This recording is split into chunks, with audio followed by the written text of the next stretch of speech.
Saya kembalikan ke moderator.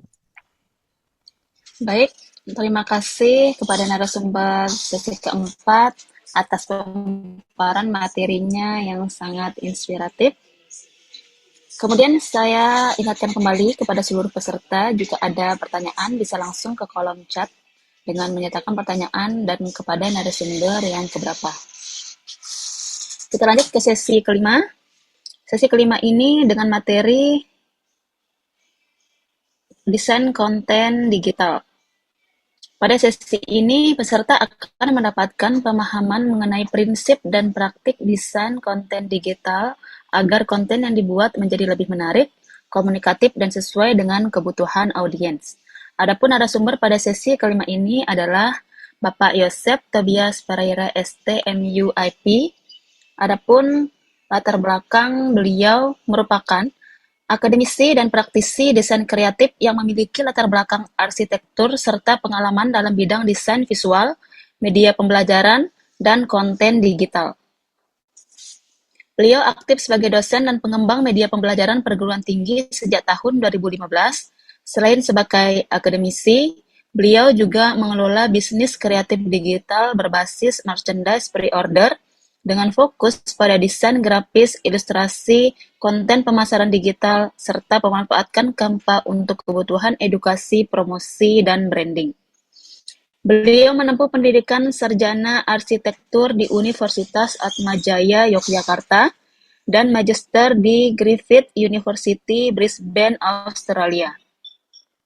Dengan pengalaman akademik dan praktik kreatif tersebut, beliau menjadi narasumber yang relevan dalam bidang desain visual, digital content creation, visual storytelling, dan branding konten digital. Kepada Bapak Yosep Tobias Pereira STMUIP, dipersilahkan.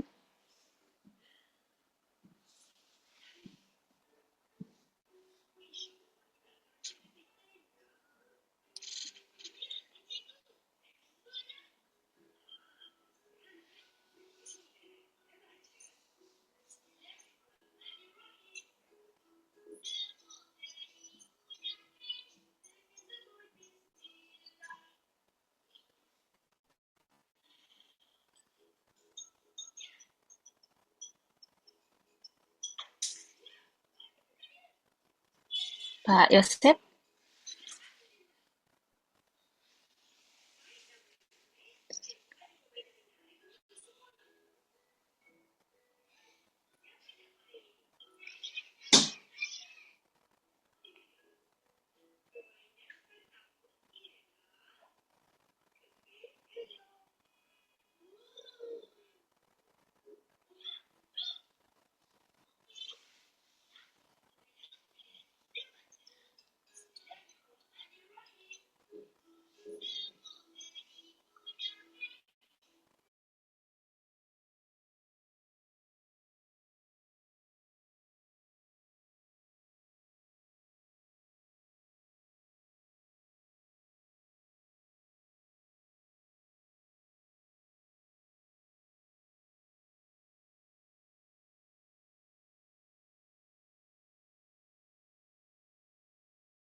Baik, selamat siang.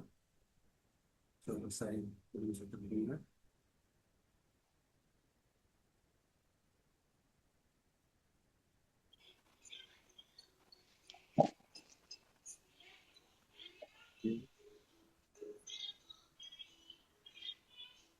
maaf Pak, suaranya masih kecil.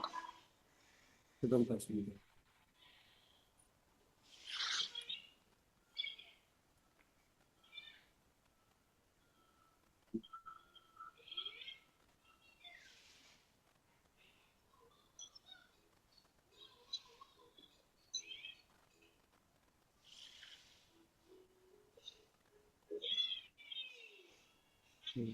Selamat siang. Selamat Selamat siang. siang. Apa suara saya sudah bisa terdengar, Ibu? Sudah bisa. Oh, kecil ya, sebentar. Saya Iya. um,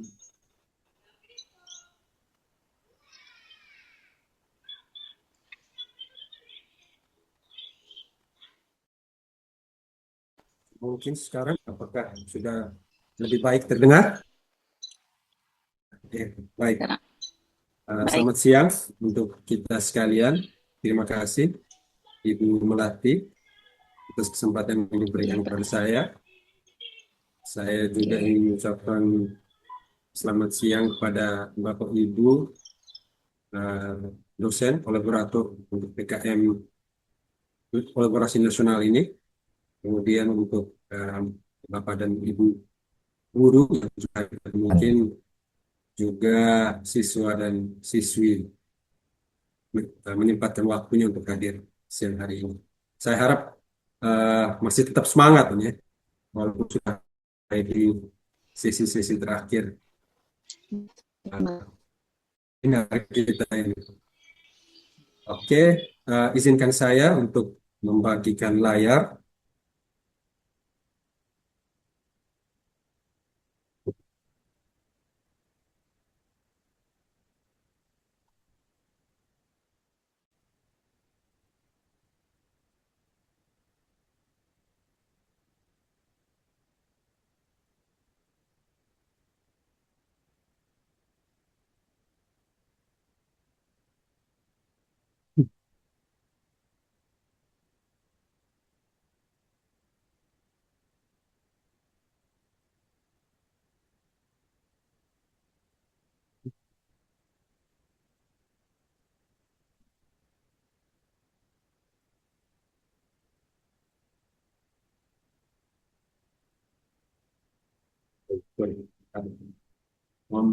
Oke,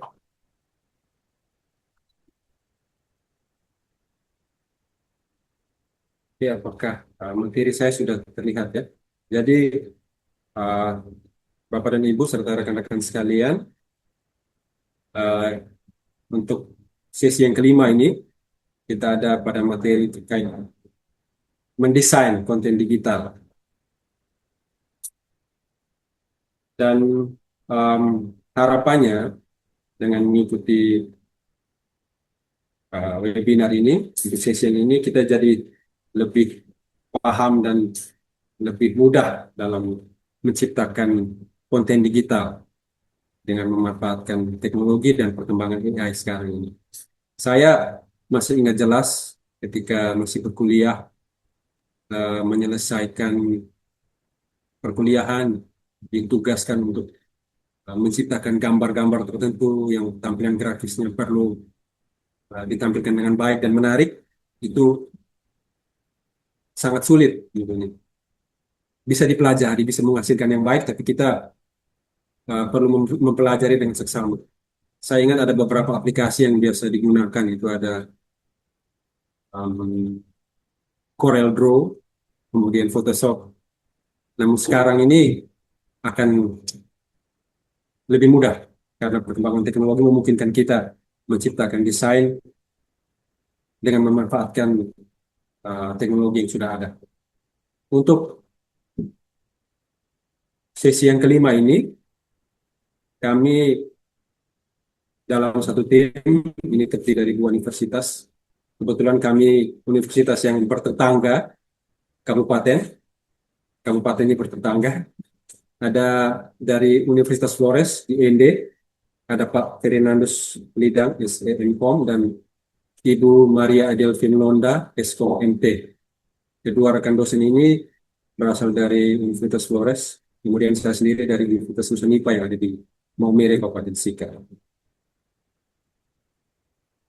Sebelum kita masuk ke hal-hal yang lebih teknis, saya ajak kita sekalian untuk sama-sama memahami dasarnya terlebih dahulu. Kita lihat yang spesifik mengenai konten.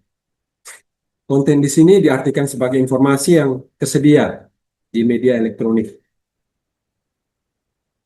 Kita bisa lihat perkembangannya sekarang, kita bisa mengamati bahwa konten ini tidak yang sifat informasi yang disajikan, bukan sesuatu yang pasif saja. Konten kemudian jadi alat komunikasi. Ketika ada satu hal yang kita posting di media sosial, berarti ada yang ingin kita komunikasikan dengan orang lain, dengan orang yang ingin melihat konten-konten kita. perlu kita pahami bersama juga bahwa yang jadi tren sekarang semuanya itu serba digital. Maka kemudian eh, yang identik istilah yang digunakan adalah konten digital. Kita bisa mengamati pula bahwa konten digital sendiri terdiri dari beberapa jenis, beberapa model dari konten digital itu. Kita bisa lihat ada konten dalam bentuk teks, itu bisa blog, artikel, caption. Kemudian ada gambar, audio yang juga sekarang eh, punya audiensnya tersendiri. Ada yang memang lebih senang mendengar orang saling berbincang di podcast. Itu juga jadi tren sekarang. Hingga kita bisa lihat pengaruh TikTok di masa ini sudah menghiasi kehidupan kita sehari-hari. Yang viral biasanya kita bisa tahu berasal dari salah satunya berasal dari TikTok. Maka kemudian eh, dari jenis-jenis konten digital yang ada ini, saya bisa mengarahkan ini juga bukan suatu bentuk endorse, tapi karena saya menggunakan dan saya kemudian merasakan bahwa Canva ini bisa sangat membantu. Ada jenis-jenis konten yang ada ini sebagian besar itu bisa kita hasilkan dengan menggunakan satu aplikasi saja, yaitu Canva. Jadi dengan menggunakan Canva kita bisa buat teks, gambar, audio, sampai ke desain untuk visual reality dan augmented reality. Kalau kita melihat perkembangan, kita bisa lihat bahwa gambar dulunya itu jadi raja. Nah, dia yang hadir terlebih dahulu di internet sebelum video itu lahir. Mengamati dari tren konten visual, apalagi di kalangan pelajar yang sekarang aktif sekali dalam memanfaatkan konten, selain siswa-siswa SMA juga mahasiswa, itu meningkat drastis. Bagaimana keseharian mereka itu dimanfaatkan juga untuk menghasilkan konten. Peningkatan itu terjadi menurut data dari tahun 2020 sampai 2025. Ini bisa kita lihat suatu kenyataan bahwa orang sekarang itu lebih senang, lebih suka melihat informasi yang diringkas dalam bentuk visual daripada membaca teks yang panjang. Maka sekarang video pendek, infografis itu kadang-kala jadi um, menghasilkan, menarik banyak viewer. Kenapa kemudian desain dari sesuatu hal yang perlu perhatian khusus dari kita. Kita bisa lihat di sini desain itu jadi pintu gerbang di dunia digital yang berisik tiap detik itu banyak hal yang bisa ditambahkan di dunia digital. Maka desain visual bisa kita lihat adalah sebagai pintu gerbang pertamanya. Jika desainnya menarik, orang akan berhenti scrolling seperti sebelumnya disampaikan oleh Yoga. Dan mereka kemudian membaca apa yang kita sampaikan dari uh, aspek visual itu. Ketika mereka lihat dan mereka mengamati bahwa konten yang kita hasilkan itu menarik. Sebaliknya, apabila informasinya baik, bagus, uh, kita sajikan secara visual atau desainnya buruk, maka pasti akan dilewatkan. Orang mungkin tidak terlalu memperhatikan, walaupun mungkin informasinya penting. agar kemudian bisa memaksimalkan desain, kita perlu lihat ada dua pilar visual yang penting untuk kita perhatikan dengan seksama. Yang pertama adalah hierarki visual. Jangan kemudian kita membuat bentuk teks yang ukurannya sama. Canva ini memudahkan kita menciptakan desain, tapi kadang-kala kita lupa untuk memperhatikan tata cara yang baik dan benar, tata cara yang sesuai untuk menghasilkan desain. Canva memudahkan kita dalam menghasilkan karya visual, tapi kita benar-benar harus uh, mengerti bagaimana menghasilkan desain yang baik. Maka yang pertama kita perlu perhatikan adalah hierarki visualnya. Yang paling kelihatan misalnya, kita jangan sampai membuat beberapa teks ukurannya sama. Itu kemudian menghilangkan prioritas. Teks mana yang perlu dibaca terlebih dahulu? Kalau seandainya semuanya sama. Sehingga misalnya apabila ukuran teks lebih besar dari yang lainnya, itu yang akan dilihat oleh viewer pertama kali. Orang akan memperhatikan konten kita dari kemudian kita perlu perhatikan terkait dengan keseimbangan dan juga simetrinya. Kita perlu memastikan komposisi yang tepat, komposisi yang pas, sehingga tidak berat sebelah. Ini kemudian memungkinkan ya, mata siapapun yang mengamati konten kita atau para audiens itu pasti lebih nyaman ketika menatap. Kalau seandainya kita bisa bayangkan saja kalau seandainya gambarnya terlalu besar, tulisannya kecil sekali, itu sangat tidak menyenangkan bagi siapapun yang melihatnya. Karena selain melihat gambar, kita perlu lihat juga kira-kira informasi apa yang mau disampaikan oleh gambar. Maka perlu diperhatikan itu. Dari selain dua pilar ini, kita perlu perhatikan juga ada 3 elemen yang jadi kunci. Bagaimana konten digital, desain yang kita buat itu menarik dan baik. Yang pertama adalah warna. Ini merupakan standar kita menyajikan desain. Standar yang baik. Penerapannya pasti nanti akan disesuaikan dengan kebutuhan. Nantinya mungkin ada yang memang di sini dikatakan 3, atau ada yang mungkin menggunakan 4 sampai 5 warna. Itu tidak masalah. Yang penting tetap memperhatikan dengan seksama penerapannya dan standar-standar lain. Kita diarahkan untuk memilih palet yang baik, yang harmonis. Kita diarahkan baiknya untuk memilih 3 warna utama. Jadi 3 warna yang utama. Sehingga desain kita benar-benar terlihat baik, benar-benar terlihat konsisten dan juga menunjukkan sisi profesional yang tinggi. Karena pemilihan warna itu juga mengindikasikan bahwa kita memasukkan pertimbangan yang matang untuk memilih warna tertentu.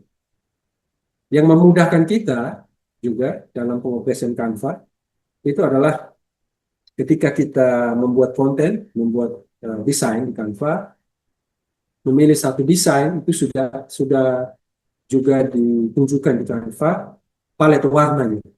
Jadi itu juga satu hal yang saya sukai menggunakan Canva. Informasi detail mengenai desain, bukan detail, informasi yang penting untuk diketahui terkait dengan desain itu dihadirkan, ditunjukkan Canva sehingga memudahkan pengguna, user dimudahkan dalam menggunakan aplikasi Canva tersebut. Kemudian setelah warna, kita perlu perhatikan terkait dengan pemilihan font, huruf, tipografi. usahakan kita memilih tipografi yang mudah untuk terbaca. Ada beberapa jenis huruf atau tipografi itu yang kalau seandainya terlalu kecil, maka kemudian sulit terbaca. Mungkin fontnya harus kelihatan lebih besar sehingga perlu dibaca. Itu yang perlu kita hindari. Sisi dekoratif dari tipografi itu biasanya ada, tapi kita perlu hati-hati. Jangan menggunakan huruf yang menarik, itu akan memperkaya desain. Kalau kita tidak hati-hati dan menggunakannya, informasi yang akan kita sampaikan mungkin tidak bisa terbaca dengan baik. Kita juga perlu hindari font yang terlalu ramai juga berlebihan. Sama dengan berlebihan, mirip istilahnya.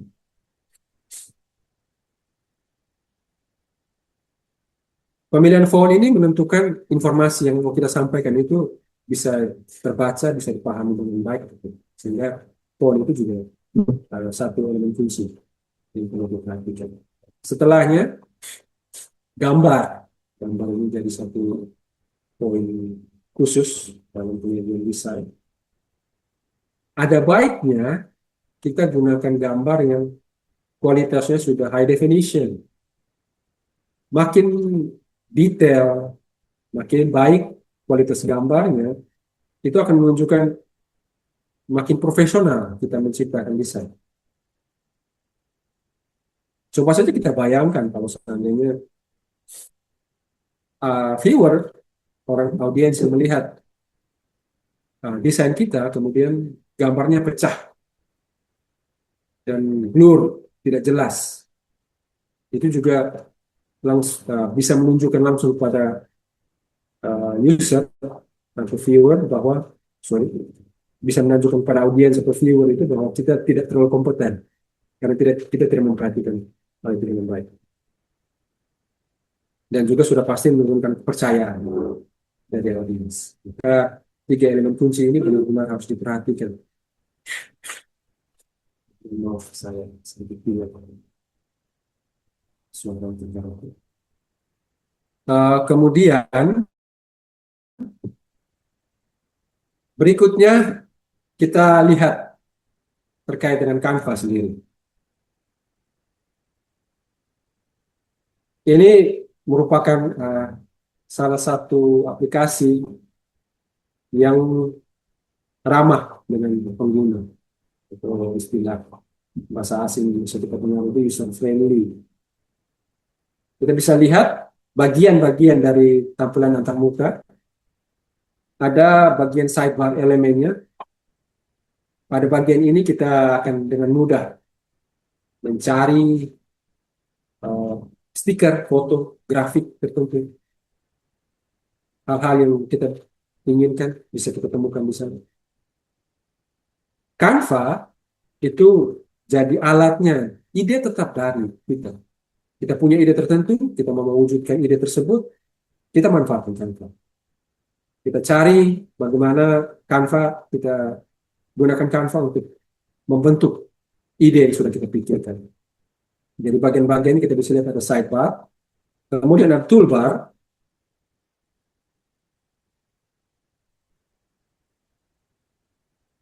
Untuk sidebar, kita cari stiker fotografik. Toolbar bagian atas ini berarti tempat kita ubah font, warna, kemudian atur posisinya. Kemudian pada bagian ini juga kita bisa buka desain-desain yang sudah pernah kita kerjakan.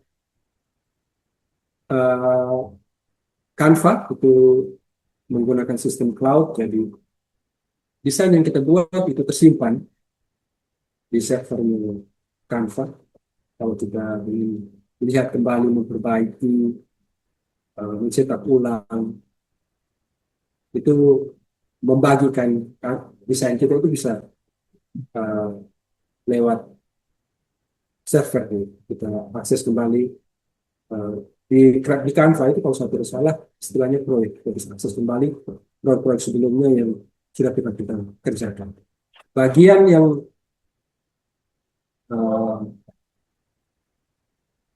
komposisinya paling besar dari Canva itu adalah workspace utamanya. Di bagian tengah ini tempat kita menyusun elemen-elemen desain kita seperti apa. Jadi ini kira-kira basic kita. Saya akan uh, ambil sedikit kesempatan di bagian akhir presentasi saya untuk sama-sama kita lihat bagaimana uh, kita bisa berkreasi dengan menggunakan Canva.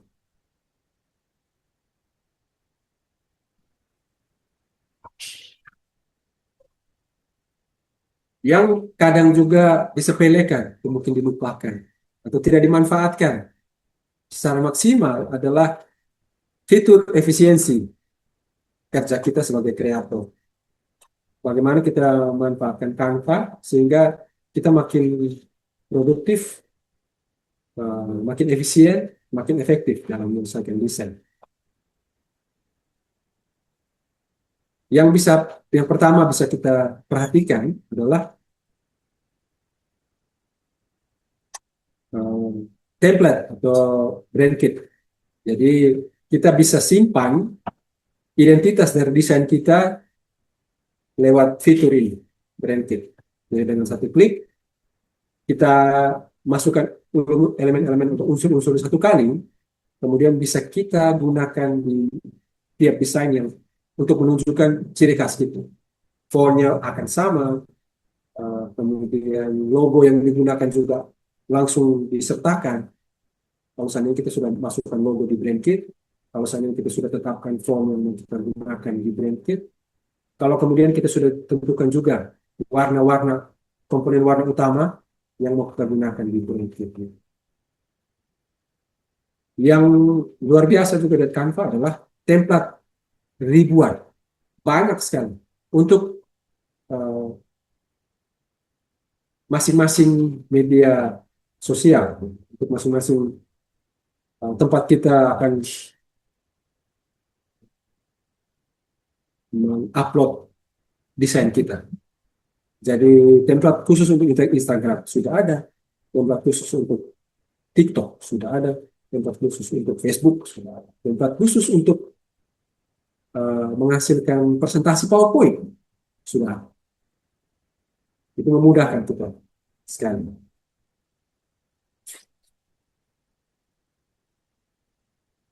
Uh, kita bisa pahami juga bahwa waktu sekarang juga adalah komponen utama dalam menghasilkan desain. Kadang-kala apabila kita menghasilkan konten digital untuk diperjualbelikan, klien biasanya tuntut harus 10 menit lagi, 20 menit lagi. Canva itu memudahkan kita hasilkan. Jadi apabila masalah utamanya adalah waktu, maka Canva juga membantu kita terkait dengan itu sih.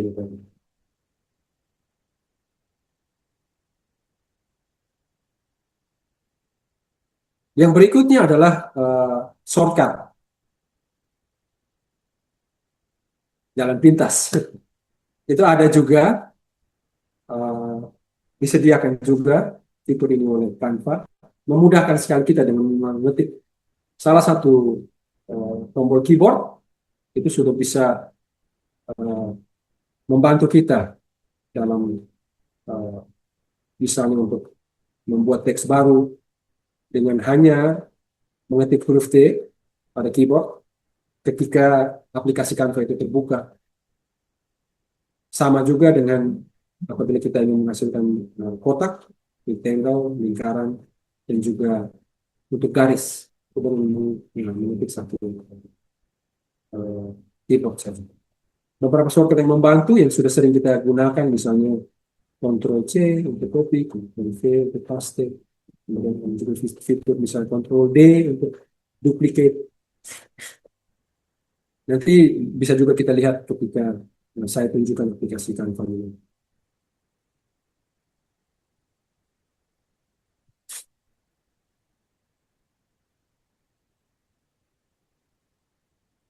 masalah kadangkala yang utama juga adalah ukuran yang tidak sesuai dengan platform digitalnya. Saya kadangkala juga sudah bersemangat menciptakan konten, sudah buat konten digitalnya di Instagram, sudah bagus sekali. Wah, di Instagram sudah bagus ini. Kayaknya coba saya juga upload ini di eh, Facebook, atau upload ini di status eh, WA misalnya, atau ke TikTok. Nah, ya platform ini punya perbedaan mendasar untuk misalnya ukuran gambar yang bisa dimuat, ukuran video yang bisa dimuat. Maka ketika beralih platform itu eh, sebelumnya sulit, namun ketika Canva ini sudah bisa kita gunakan itu bisa lebih mudah. Jadi seperti yang saya sampaikan tadi sudah ada template-template yang bisa kita gunakan, kita tinggal pilih mau membuat konten untuk platform apa. Canva itu sudah menyiapkan ukuran yang benar-benar sudah presisi. Sehingga yang perlu kita lakukan adalah kita fokus ke kreativitas yang mau kita tuangkan ke dalam konten-konten itu.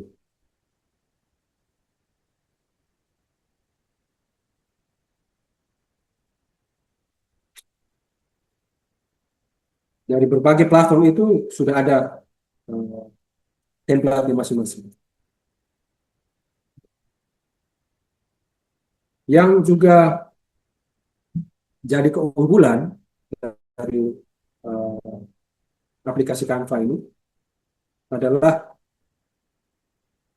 sudah memasuki era baru, sudah ada studio ajaib, sudah memanfaatkan AI. Di Canva misalnya sudah ada fitur Magic Switch, sehingga apabila kita sudah buat uh, konten untuk Instagram, kita bisa juga sekalian ubah konten tersebut untuk uh, dijadikan poster. Bisa sekalian misalnya dengan konten yang ada, konten yang sama, kita buat juga untuk konten TikTok. Sehingga konsistensinya terjaga. Hampir sama semua. Kita tinggal membeda-bedakan peruntukan dengan adanya Magic Switch. Kemudian dengan kekuatan AI, kita bisa menjelaskan kepada Canva. Kita berkomunikasi dengan Canva, tinggal mengetikkan saja apa yang kita butuhkan, gambar seperti apa yang ingin kita hasilkan, dan AI dari Canva itu akan membuatkan kita gambar dalam sekejap. Kadang-kadang memang tergantung jaringan internet, kemudian kecepatan dari unit yang kita gunakan, laptop atau komputer. Misalnya menggunakan laptop yang versi terbaru atau spesifikasinya memang untuk desain mungkin lebih cepat dibanding komputer atau laptop yang spesifikasinya lebih.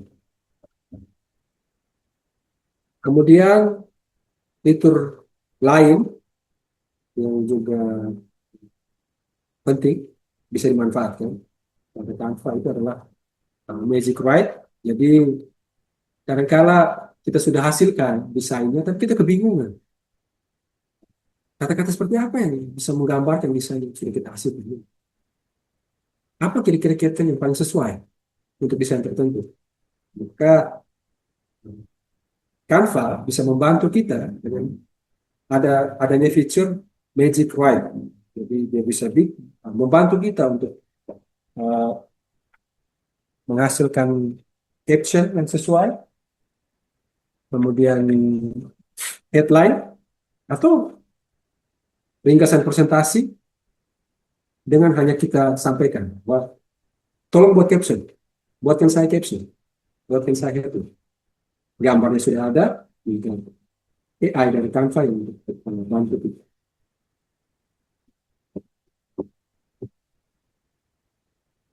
Maka yang penting kita perhatikan itu adalah saya sebutnya ini aturan emas dari desain yang perlu kita lakukan dan yang hal-hal yang perlu kita hindari.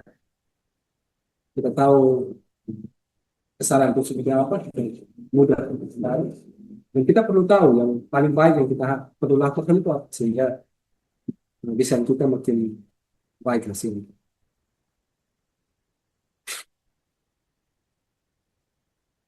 Yang perlu dihindari adalah jangan penuhi slide itu dengan teks yang berlebihan. Makin berlebihan, makin banyak yang kita masukkan. Oh, kadang-kadang kita berpikir bahwa informasi ini kurang cukup, harus ada yang lebih rinci lagi. Ayo, masih kurang cukup, tambahkan lagi. Makin banyak, kemudian viewer, audiens yang melihat, kebingungan. Apa yang sebenarnya mau kita sampaikan? Kalau semuanya terlalu berlebihan. Berikutnya kita juga perlu untuk menghindari penggunaan warna yang terlalu menyilaukan, yang membuat mata tidak terlalu nyaman. Dalam proses mendesain, biasanya kita sudah uh, punya bayangan, sudah punya pemahaman tentang bagaimana warna itu akan mempengaruhi siapapun yang melihat. Sehingga kita harus perhatikan itu dengan sesuatu. Kita harus memilih warna yang tepat sehingga audiens atau viewer bisa lebih nyaman ketika menikmati konten yang kita hasilkan. Penting juga untuk kita jangan menggunakan terlalu banyak font dalam satu desain. Oh, yang ini bagus, model fontnya, yang ini bagus juga, yang ini juga bagus. Ah, pakai semuanya. Itu ketika menggunakan, itu juga menunjukkan kurang profesionalnya kita. Kita harus uh, sudah bisa menentukan dengan baik. Kira-kira font yang sesuai untuk konten tertentu itu. Jadi satu dua jenis font mungkin cukup. Lebih pun tidak masalah sebenarnya, hanya perlu disesuaikan dengan kebutuhan konten kita. Ada tiga yang perlu kita hindari, mungkin ada juga tiga yang perlu kita lakukan.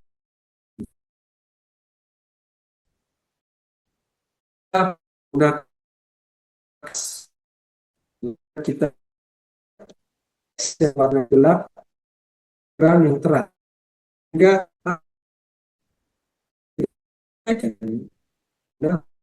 bisa menjadi tinggi dan di luar. Kalau terlalu banyak membuat mata kemudian jadi jenuh dan uh, tidak nantinya tidak ditemukan talian antara elemen-elemen yang ada yang kemudian membuat konten kita menarik. Dan terkait dengan font, disarankan untuk paling tidak kita menggunakan maksimal 2 sampai 3 jenis font. Itu yang penting. Jadi kita sudah bisa memahami kira-kira apa saja yang perlu kita hindari sebelum kita lakukan. Sehingga bisa saya sampaikan bahwa desain dewasa ini bukan hanya soal kita bisa menghasilkan desain, menggambar dengan baik, bisa jago hasilkan desain. Tapi bagaimana juga uh, kita bisa dengan jelas menyampaikan pesan yang ingin kita sampaikan dengan konten yang kita hasilkan. Untuk membuat kita makin memahami, saya mungkin coba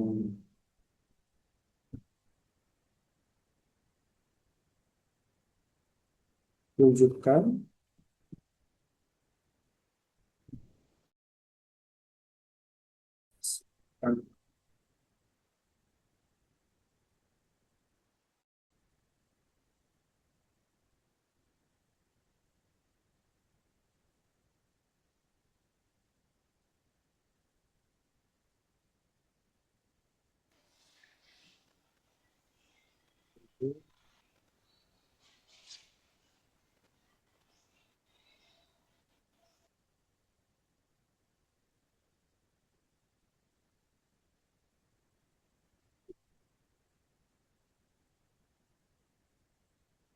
Saya sudah sempat mencoba beberapa contoh di sini. Mulai dari misalnya ini ada contoh konten untuk konten Instagram. Jadi misalnya hendak memposting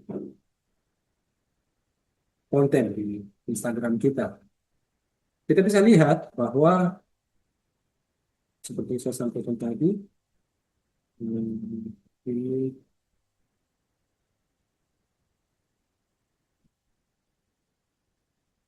ini bagian atas ini merupakan toolbarnya tadi, di mana kita bisa akses konten-konten yang kita hasilkan. Bisa kita lihat, misalnya untuk ini, apabila kita misalnya ingin buat konten baru, kita bisa dengan mengikut konten plus, kita sesuaikan, supaya kita hasilkan.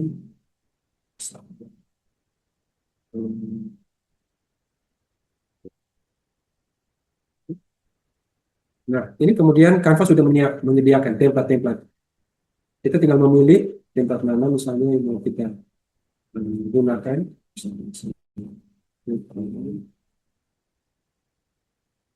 Mohon konfirmasi apakah aplikasi Canva saya bisa terlihat, Bapak dan Ibu?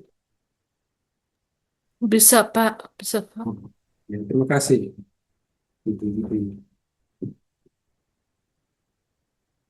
Kita bisa lihat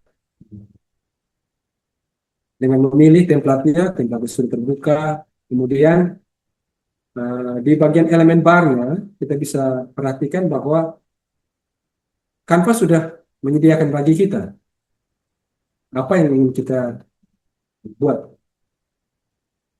Sudah ada ribuan template. Kita tinggal memilih salah satu yang sesuai. Beberapa ini yang sudah pernah saya gunakan itu juga ditampilkan. Kita tinggal memilih dan kemudian bisa kita sesuaikan di sini. Jadi misalnya selain Instagram, kita bisa memilih juga TikTok. Ini kemudian sudah ada untuk ya. Canva juga sudah membedakan antara video TikTok dan cerita TikTok misalnya. Dan ada pilihan-pilihan lain yang bisa kita sesuaikan. Kita bisa pilih videonya untuk sama seperti tadi, kita pilih. Dan kemudian akan menyajikan template yang bisa kita gunakan.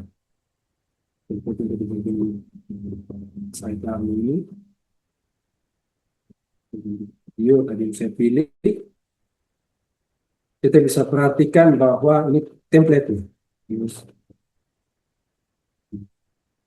Kita bisa perhatikan di sini.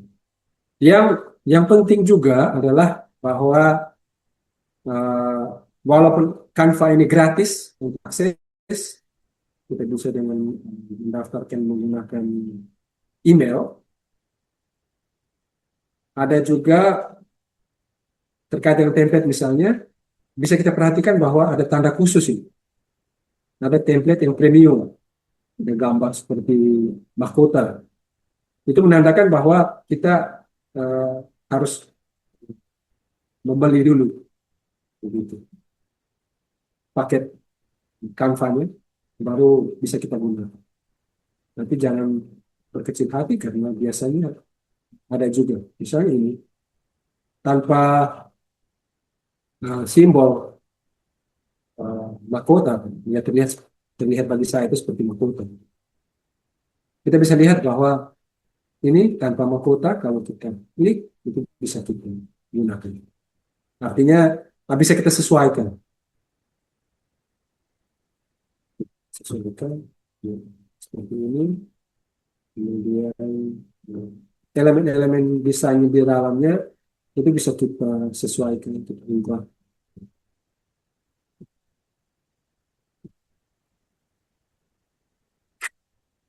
Kita bisa perhatikan bagian bawah ini elemen-elemen yang termuat dalam video itu bisa kita sesuaikan, kita ubah juga sesuai dengan kebutuhan.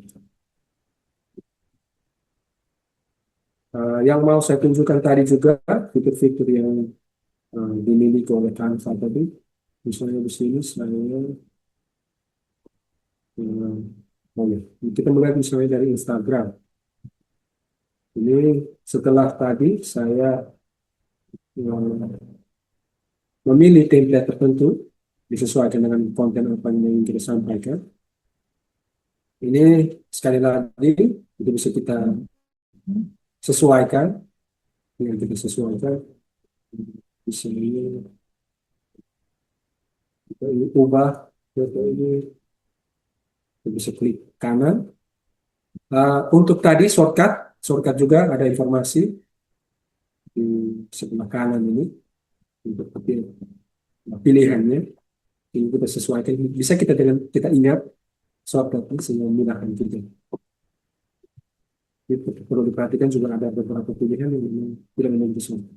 Memang harus dengan kita mengklik. Misalnya kita bisa pisahkan gambarnya. Jadi gambar ini yang misalnya kita merubah, kita tinggal sesuaikan, kita ambil gambar kita, dan kita masuk ke dalam Canva. Kemudahan Canva itu dengan drag and drop saja. Jadi kita pilih misalnya gambar kita di folder kita, di hard disk kita tinggal tahan, pilih file gambar tertentu, kita tahan, kita masuk aplikasi Canva, kita langsung lepaskan. Dengan klik kiri kemudian lepaskan, gambarnya bisa langsung masuk ke Canva. Itu dan yang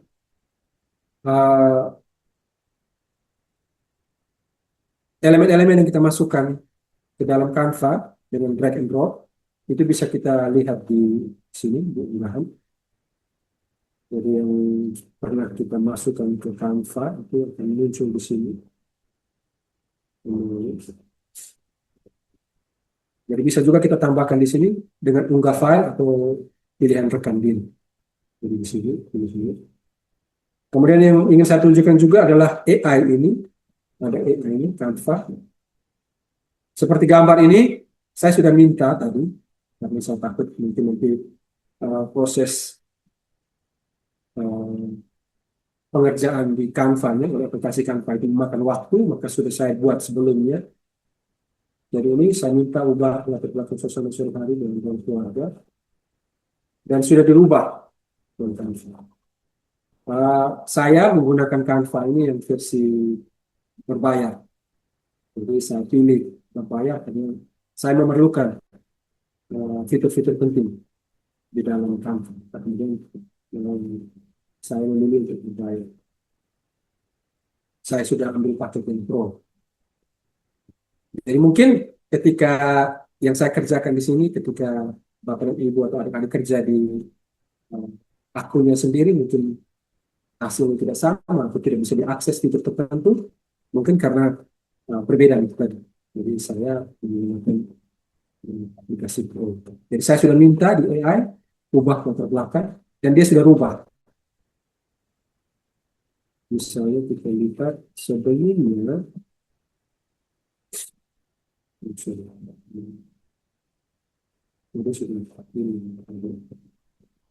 misalnya saya minta lagu dia.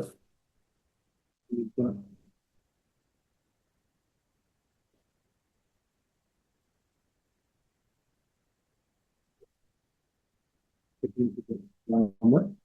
Sambil kita tunggu ya menyelesaikan, mungkin kita bisa lihat bagaimana kemudian kita lihat konten untuk video proses lagunya ini misalnya untuk TikTok tadi misalnya video TikTok video TikTok ada elemen-elemen di dalamnya di bawah komponen-komponennya bisa kita sesuaikan misalnya mulai dari video Ini ada pilihannya, bukan melepaskan video dari latar belakang, ini mudah sekali. Dan kita bisa perhatikan bahwa ini eh, file aslinya, file yang tadi itu sudah disesuaikan. Masing-masing item, elemen ini bisa kita pilih, kita sesuaikan. Hampir sama seperti editing video lainnya, bisa juga dibantu, disediakan juga di Canva. Tapi memang uh, untuk proses editing video yang lebih detail, lebih spesifik, mungkin Canva tidak bisa.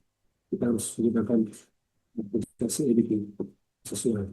Untuk AI, untuk Canva, ini masih dikembangkan, sedang proses pengembangan, belum dihadirkan untuk video. Nah, ini hasilnya tadi, ketika kita sudah minta Canva AI-nya untuk bantu kita, dia sudah rubah menjadi suasana terbuka, jadi sebelumnya suasana yang lebih ruang keluarga. Ini bisa juga kita perhatikan ini misalnya untuk konten Facebook, misalnya kita buka kelas memasak untuk Bapak Ibu atau adik-adik ini, siswa-siswa yang punya keahlian dari membuka kelas memasak, bisa mungkin membuat kontennya di sini. Kita perhatikan juga bahwa saya menggunakan AI juga di sini. Jadi bisa ditampilkan. Ini sudah tadi saya coba buat. Saya minta gambar sebelumnya berbeda, dan saya minta dia untuk saya minta Canva untuk mengubah. Jadi ini sudah diubah. Saya juga sempat barusan tadi sebelum giliran saya presentasi, saya coba membuat slide presentasi yang bisa disimpan dalam bentuk PowerPoint ini. Misalnya saya coba buat materi presentasi untuk membuat konten Instagram yang bisa viral. Jadi perlu diketahui juga bahwa kita bisa memadukan antara ChatGPT, ChatGPT, ChatGPT dan Canva. Ini ada pilihannya. Jadi apabila kita misalnya meminta ChatGPT untuk membuatkan kita slide presentasi, kita kemudian bisa ambil yang sudah di-generate untuk ChatGPT, kita sesuaikan. Itu yang biasanya saya sampaikan ke rekan-rekan mahasiswa saya, kalau seandainya menggunakan AI, pastikan juga bahwa tetap bisa menunjukkan hasil kerja kita. Jadi ada sentuhannya kita perlu sesuaikan isi. Tapi ini untuk tujuan pembelajaran, jadi saya langsung coba masukkan saja. Jadi saya coba tadi, langsung copy paste. Dan ini yang kemudian dihasilkan oleh Canva. Kita bisa perhatikan bahwa tiap elemen desain ini bisa disesuaikan, diubah. Kemudian kita ingin ganti, teman-teman bisa perhatikan, Bapak Ibu rekan-rekan sekalian bisa perhatikan beberapa poin penting dari menciptakan konten digital tadi. Ada huruf-huruf tertentu yang misalnya harus dibedakan besarnya sehingga ketika mengamati viewer sudah tahu yang menjadi keutamaan dari konten ini yang disampaikan itu. Misalnya tulisan Instagram viral ini lebih besar dibanding tulisan-tulisan viral. Nilainya beda. Dan kita bisa lihat juga, kita bisa lihat bahwa elemen-elemen ini bisa disesuaikan sehingga bisa kita rubah. Kita tambahkan itu bisa, misalnya kita sesuaikan.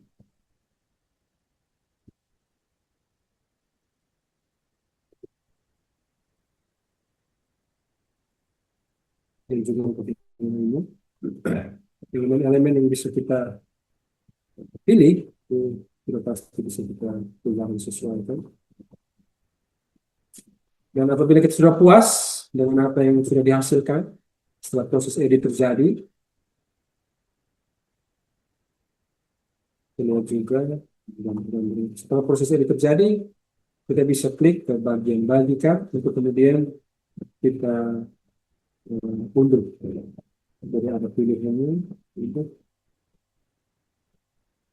ada pilihan-pilihan yang perlu kita perhatikan lebih lanjut. Misalnya saya mau buat dia jadi dokumen PowerPoint, berarti jenis file yang kita pilih, halamannya kita sesuaikan, di mana saja.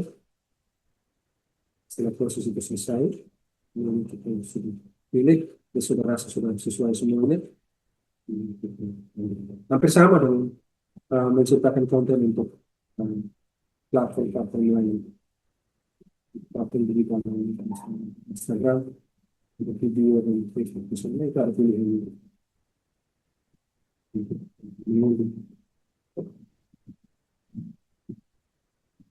Oh iya, kemudian yang penting juga misalnya tadi selain ada template, selain ada template, kita bisa lihat ada pilihan elemen di sini.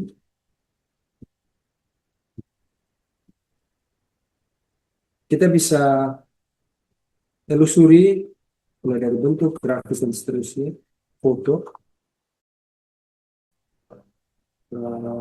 Ini fotonya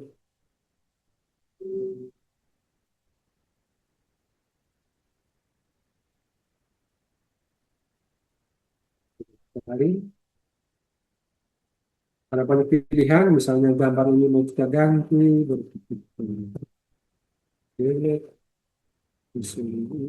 kita gunakan, masuk ke desain, kita tarik untuk bisa dimasukkan ke bingkai. Untuk bingkai kita bisa sesuaikan. Kemudian untuk bingkai sendiri kita bisa lihat ada di elemen ini, ada pilihan khusus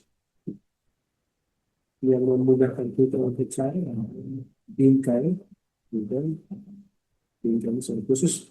Elemen lainnya tinggal nanti coba Bapak Ibu telusuri sendiri. Saya rasa yang jadi keutamaan juga dalam desain adalah kita konsisten mau mempelajari, mau menyelidiki fitur apa saja yang disediakan, mencoba, mengeksplorasi, sehingga kita makin mahir menggunakannya. Jadi misalnya kita masukkan ke seperti ini, dan tentu elemennya kita jadi silakan berkreasi dan saya tahu mengeksplorasi bentuk, bisa misalnya grafis, bisa grafis. Mohon maaf Pak, ya siap. Waktunya tinggal Ya. 10 menit untuk siap. pematerinya. Siap. Oke. Jadi misalnya seperti saya sampaikan tadi, saya menggunakan premium yang pro, maka tandanya bisa saya masukkan bingkainya bisa seperti itu. Dan hal-hal lain yang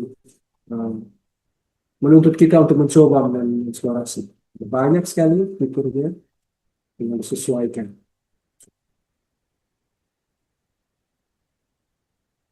Oke, baik, mungkin seperti demikian yang bisa saya sampaikan siang hari ini. Untuk kurang lebihnya saya mohon maaf. Terima kasih atas kesempatannya. Saya kembalikan ke Ibu. Terima kasih.